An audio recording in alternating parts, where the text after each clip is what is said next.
Hey there, and welcome back to another episode of the Simple Pin podcast. Today, we are going to be covering the state of Etsy. So Pinterest and Etsy have had a weird relationship over the years. It's been a love-hate relationship. Should you use Pinterest for Etsy? So I wanted to bring in somebody who coaches Etsy sellers as to the best way to sell their products in order to ask her how it is Etsy sellers are doing and what does the landscape look like for them. Her name is Jarrus, and I know you're going to love this conversation with her. And I hope if you're an Etsy seller or you have a friend that is an Etsy seller, you would pass along this interview to them. Before we dive in, though, I want to let you know that today's episode is brought to you by Pin Generator, the Pinterest marketing tool that saves you tons of time creating and scheduling pins. You can put in any URL into Pin Generator, and it will generate pins for you using the images and content from that URL. And best of all, you can create your own dynamic templates to suit your brand perfectly. Check out Pin Generator's awesome AI features that make creating unique Pinterest content a total breeze. Use the code SPM, short for Simple Pin Media, to get 20% off any of the plans this week only. Thanks again to Pin Generator for being today's sponsor. Dylan, welcome to the Simple Pin podcast. Thanks for having me, Kate. Excited to be here. Yeah, I am so excited to chat with you. And you and I connected because I was on your podcast. And after that episode that we recorded together, I started to think about where Etsy was at. And I think especially taking into consideration our whole economic landscape and how hard it is for small business owners to really get lift these days. I thought, well, Etsy is a whole community of small business owners and you are with them day to day. So talk a little bit about kind of the rumblings that you're hearing. Like, what are your students in your community saying about what this current landscape is in regards to being an Etsy seller? Yes. So there's been a lot of changes on Etsy, specifically within the last year. And they came out with some updates on product categories in July. And now they're changing the algorithm a little bit here as of October 1st.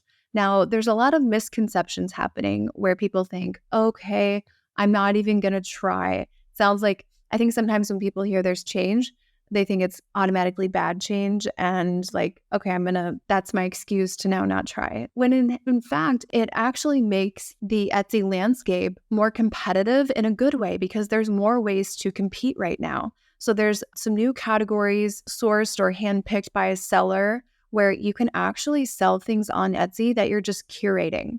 So that was not allowed in the past. You would get kicked off swiftly for that. Yeah. Oh, okay. Yeah, so it's really opening up this category for people who aren't super crafty, but maybe they have a good eye for design and they know they want to ship high margin physical products, which it can be a higher margin, faster growing arena on Etsy. So this just opens up a whole new playing field, which is exciting. And even if you're not doing that completely, you could just integrate it into your shop a little bit. So if anything, the changes on Etsy right now, they are exciting. And it just means skill will win. Skill will win. Okay, so when you think about Etsy sellers, and I mean, when did Etsy start actually? What year? Oh my gosh. Yeah, when I was probably in high school at this point. But it was early 2000s, right?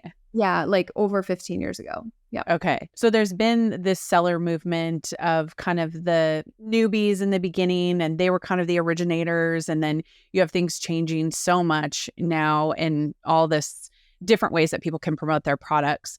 What do you find is kind of this, I guess, trajectory of an Etsy seller? I'm not explaining it really well, but I guess I would say, do we have a lot of new Etsy sellers entering into the scene, or do we have more seasoned ones that are getting better at adapting to these changes or better at saying, okay, this is my business, I'm going to be in it forever, or those who are saying, I've been in it forever, I'm done. So maybe the question is more like, where do we see also the seller shifting, not so much the Etsy platform shifting, but kind of the sellers that we see that are out there? Yeah. So I would say there's three buckets, really. One is the OGs, the original people. They've been on Etsy, I would say at least 7, 8, 9+ years, and they've seen all the changes. And right now they are either relying on what worked for them then, which means they're seeing a decrease in sales right now, or they have been adapting and they've been staying ahead of things and using their position in their rank to their advantage, but still adapting to maintain that position.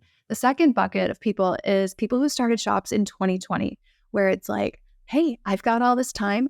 I'm going to do some side hustles and throw some stuff up a little bit recklessly, maybe a little less intentional behind it, but they threw things up and their shops are still open, but they might have been on Etsy for several years and have like 20 sales. So there's that group, which they're not really prioritizing the business. It was really easy to get a couple sales back then. People had that, the checks, the weekly checks from the government.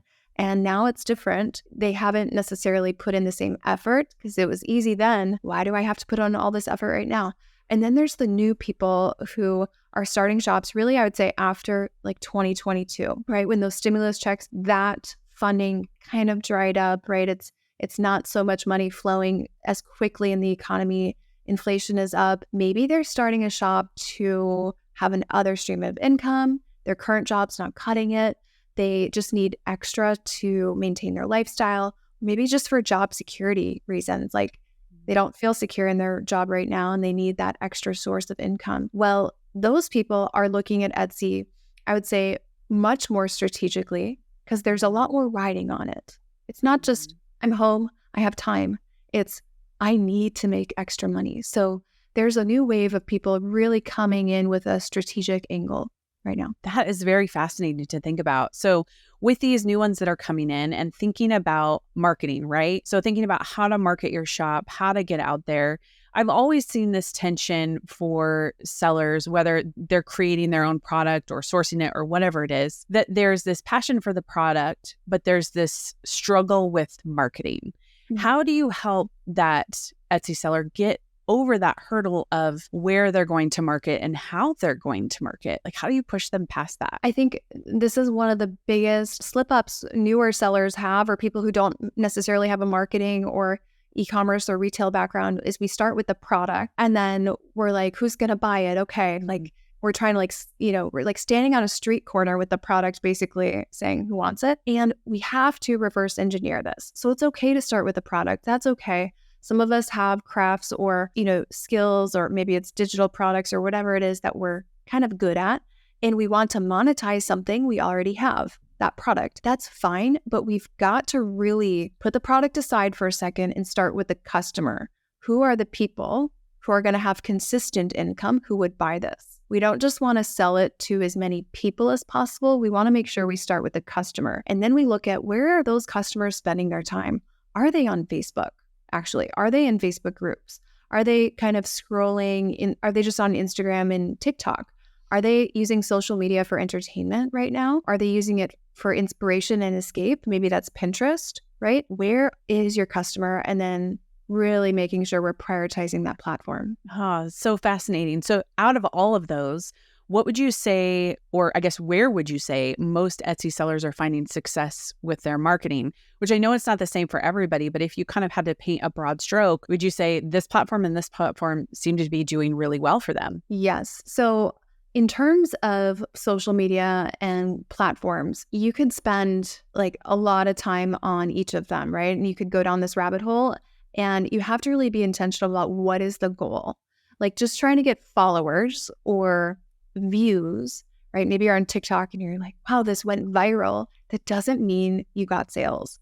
And if we're prioritizing the wrong thing, which, some platforms are thinking views, it's not translating into the conversions. So what I'm seeing as the best platforms for actual conversions are platforms that a customer goes to and expects to click on something and leave. And to me, that's Facebook and Pinterest. So they both have a really specific purpose. I would say Facebook, short term, right? You can use groups. People go to Facebook with a problem. We all know, like, if you're a mom, like, my kid has this rash. What does this look like? Totally. Like, we've all seen those posts. It's kind of like SOS. What do I do? Any recommendations?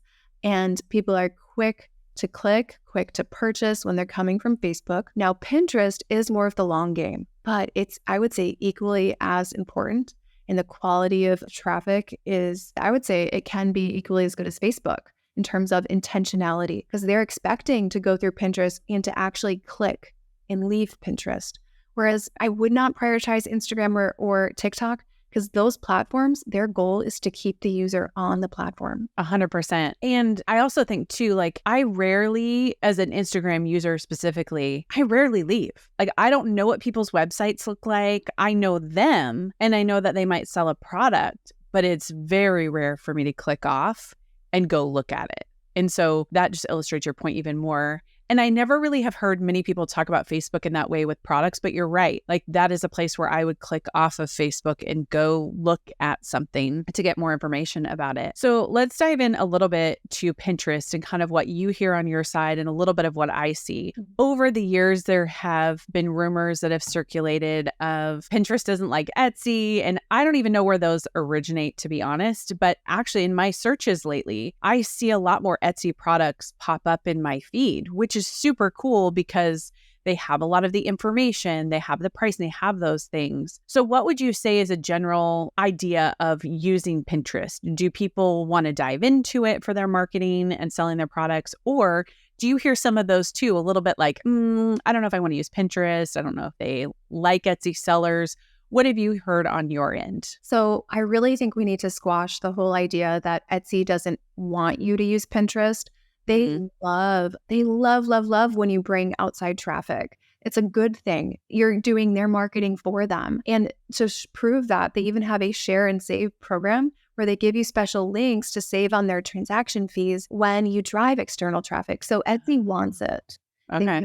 They want that traffic. Now, with Etsy sellers, like the idea of social media, it can be very intimidating, right? Facebook, because it's a profile. It's like, it's very much personal. Like, yes, I'm on Instagram, but I'm posting this. This is a picture in my house or my face. And Pinterest, it's much more anonymous, where it's kind of like you can be a faceless brand there, and it feels safer. And I would say it's also more mindless. You don't have to come up with a great hook and like the perfect audio, and it's more mindless. It's an easy thing to do at the end of the day when your mind is exhausted and you can't think anymore. You can still do Pinterest. Yeah, it's true. And I would say it has such a long game, right? So it's like you never know when your product is going to be searched or when somebody is going to click on it or when they're going to save it. And as we see Pinterest leaning into more e-commerce, connections and making it more e-commerce forward, they are saying, we want to shorten this time of buying. Like, we don't want you to find this Etsy product and then just save it to your board, revisit it a couple months later. We want you to see this and be able to click and go to the listing, see it, engage with it, and decide if you want to buy fairly quickly, which is new for them, right? Because it's been this thing where they've known the long shopping time has been, 3 to 6 months, but shortening that and making it a lot easier for Etsy sellers to get some of those integrations. So I don't know really the behind the scenes of Etsy and what's there. What do you see as far as being able to track analytics, to have those integrations with Pinterest specifically on the Etsy kind of dashboard side? It's right there, right in front of their faces. So Etsy sellers, you can all see where your traffic is coming from, and it's under your external traffic coming from social. So you'll see different social platforms. Pinterest is right there. For me, without paying anything to Pinterest, it was over 500,000 visits to the shop. So it's not just views on your product, it's actual clicks to a listing. So you can absolutely track this, and you can get onto the listing level as well. Which listings are getting the most traffic from Pinterest? What type of photo was that was on Pinterest? What lessons can I take from that and apply to my other listings? What is the SEO behind that listing? I mean, there's so much to it. You have all the information you need. That's amazing, actually, that you can drill down that far, because I know it wasn't that way probably like 5 or 6 years ago. You couldn't get that much information from it. So it's great that you can get even more. And you got 500,000 clicks to your shop from Pinterest. That's crazy. Yeah. What did you learn from that experience?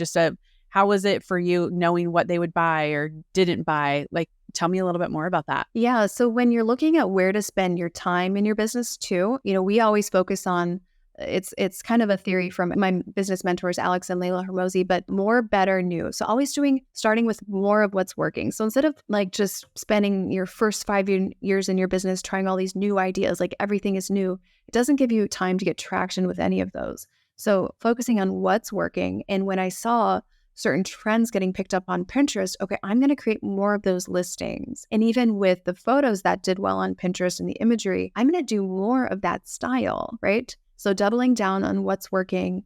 And I think with Pinterest, we have a very, I would say, repeatable, reliable process that we do with our students for it, where it's not overwhelming.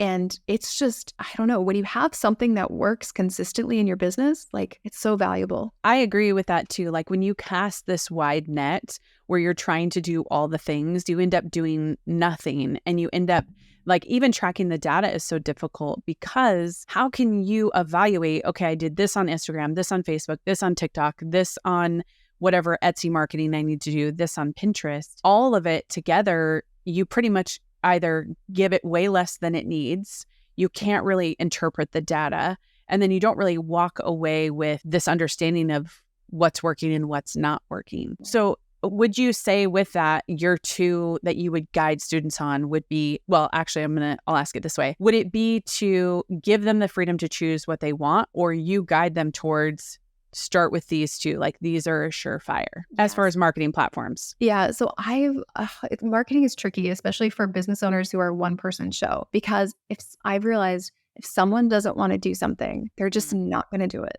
And so I cannot, if someone doesn't want to show their face or doesn't, they hate Facebook, they're not going to do it. Even if it's on the list that I give them of things to do, it's going to be the last thing they do, and it'll be at 50% effort and execution. So ultimately, I do make recommendations based on the person and what they're comfortable with. Some people, like Pinterest, might be the only thing they can do. Okay, so now we need a more robust Pinterest strategy. So if I had my choice and people were equally comfortable, I would say prioritize pretty equally, especially at the beginning, Facebook and Pinterest. Very cool. Okay, so where do you see Etsy going in the next 2 to 3 years? What excites you about how it's growing for sellers? Yes. So it still is the fastest place to build your brand. And they are doing a lot on their side to drive more Etsy customer loyalty to the Etsy platform. So there's some new things coming out, like the Deals and Drop program for Etsy insiders, where people are opting into this insider membership and getting exclusive access to products and different deals. So I think, Etsy is putting a lot more effort into marketing strategies that we can benefit from as sellers, because running an insider's membership, let's be real, like, do we have the bandwidth to do that ourselves, right? It's exhausting. Right. So they're doing things like that for us, which tells me they are putting, sellers and both customers in a bucket of how can we mutually benefit both people. And we spoke with Etsy in August, Etsy leadership, and we just talked about how they really are wanting to put their community of sellers and buyers, in their needs first. So trying to deeply understand that. And to me, that told me, hey, they are listening and they do want to know how they can improve. One question I didn't ask you that this kind of brought up for me was that, I don't know if you would call it attention, but that need to have an outside website, right? Like there's always been this conversation between third-party hosting, which is Etsy, versus self-hosting. Do you see that tension still existing for Etsy sellers, or do they like the safety of Etsy just does everything in the way that they're going, supporting more sellers, getting more loyalty programs? What's the consensus with I own my website versus Etsy owns the platform? Yeah. The sellers we work with take Etsy pretty seriously and their business pretty seriously, which means they don't necessarily want all their eggs in one platform, but they do realize and recognize that Etsy is going to be the driver of the traffic. And if they have a website, they are fully responsible for that traffic. And how much is that going to cost? What would that require them to learn to drive that traffic? So both is really the route that a lot of people are going now, because, the purpose of Etsy is security for their lifestyle, their family, and that business. To make that business more secure, having your own platform is a benefit. Also for resale purposes. So if you are looking at building up your brand, wanting to sell your business, you can't sell the shop itself, but having the website is going to be really important at that point. Yeah, that is that tension too, right? Because there's so many great features. When you have a third-party hosting site like Etsy, it's really easy to have it plug and play.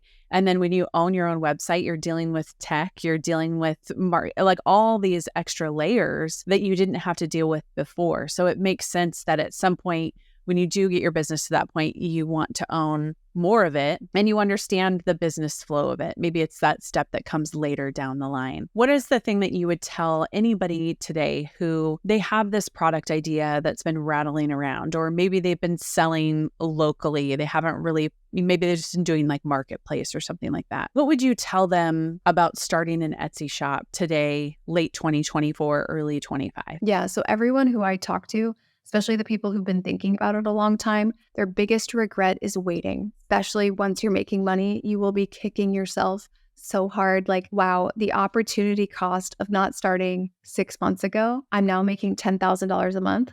That could be like, with a compounding effect on that, over 60 grand you just lost. Yeah. So what is the cost of not starting? You don't know yet, but eventually when you do start 6 months later, you'll realize what that cost truly was. So do not wait. You're going to have to really, the speed at which you can make decisions is a huge reflection of the potential success of your business. So just take the first step and you will not regret starting, but you will regret not starting. That's a good reminder. And it's a good reminder in today's current environment because there is so much uncertainty about small business ownership and where the economy is going. And, we talked about in the beginning, the stimulus checks and COVID and not having that now. And I think if somebody has a valid business that they are starting to see some movement on, you're right, like jumping into it and really getting started. So with that, where can people go to connect with you, find out more about how to jump into being an Etsy seller, or if they are already an Etsy seller and they're looking for support, where can they go to connect with you? Yeah, definitely check out our YouTube channel. We have hundreds of free videos for you and resources, a lot of guidance. We have people who make a ton of money just from watching our videos, actually. So check those out on YouTube. Dylan Jarrus is the key. Even if you type in Etsy SEO, all of our videos should pop up first. So you can find us there. Or on Instagram, if you want to chat in the DMs, we can do that too. Yeah, I can vouch for that. I visited your YouTube channel. It is very vast and so filled with knowledge. And so I love that you said that people have made lots of money even just from watching your YouTube videos. That's a great resource. So thanks, Dylan, so much for joining me today. And I hope anybody thinking about starting an Etsy shop will hop over and start to follow along and start that shop before it's too late. Yes. Thank you, Kate. This is so fun.